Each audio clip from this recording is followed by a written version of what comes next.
Gimanduan na sa Philippine National Police ang Highway Patrol Group kun HPG nga gukdon ang mga nanag-iya og sakyanan nga illegal nga nagagamit og sirin ug blinkers. Kagahapong adlaw Miyerkules Hulyo 6, gipakanaog sa PNP ang kamanduan.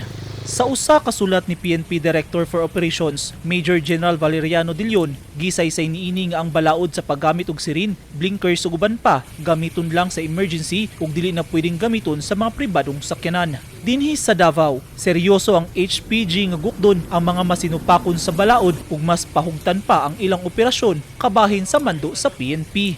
Sumala ni Colonel Renante Reyes, ang Regional Chief sa HPG Region 11, nga dunay mando kaniya ang Highway Patrol Group Director aron tukan kini.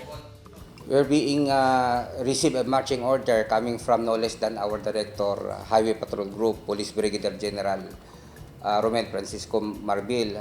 This is in regards with the proliferations of these unnecessary illegal attachments of some other vehicle, itong mga gitawag natong mga illegal attachments ng mga sirens and bells, horns, and mga wangwangs.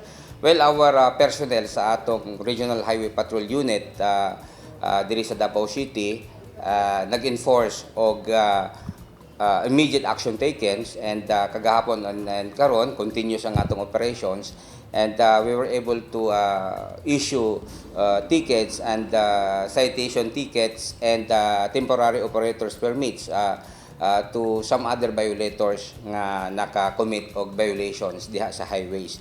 Ato pong i-confiscate ang mga LED lights and some other unnecessary lights nga nakakabit sa ilang mga sakyanan. Dali sab dayong gipakatag ni Colonel Reyes ang ilang mga personahe sa kadalanan sa syudad nga maoy manakop sa mga masinupakon sa balaod. Sumala ni Reyes, ubay-ubay na gyud ang ilang mga nadakpan ug sagad sa mga violators gikan sa mga kasikbit nga mga lugar ug rehiyon. Continuous ang atong operations, very aggressive, very vigorous, and all our personnel are being utilized in the highways to really enforce this laws in the highway. Continuous ang atong operations, not only now. We are doing this in our regular routine, pero tungod lagi sa marching order sa atong director nga i-double time, busa karon nag-double time, all our personnel are in the highways para ma-implement yun ni. Sa atong data, aduna kitay mga ubay-ubay na nga mga confiscations. We're being reported it weekly basis.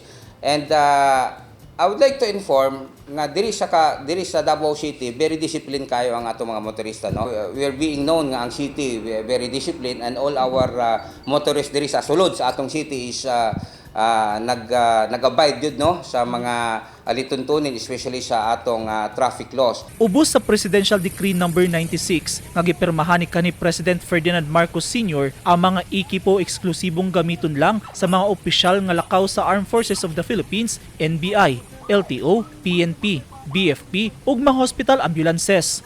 Giklaro sa HPG Region 11 nga dunay mga higayon nga pwedeng makagamit sa mga hima ng opisyal sa gobyerno, pero magdepende sa sitwasyon. Well, na mga some specific provisions that they were being allowed, especially on some emergency purposes. Matud ni De Leon, nagmando na si PNP Officer in Charge Lieutenant General Vicente Danao Jr. sa HPG nga makig-alayon sa LTO, Metropolitan Manila Development Authority ug sa mga LGU pinaagi sa Traffic Enforcement Bureaus nga palapdan ang operasyon sa gipakanaog nga kamanduan.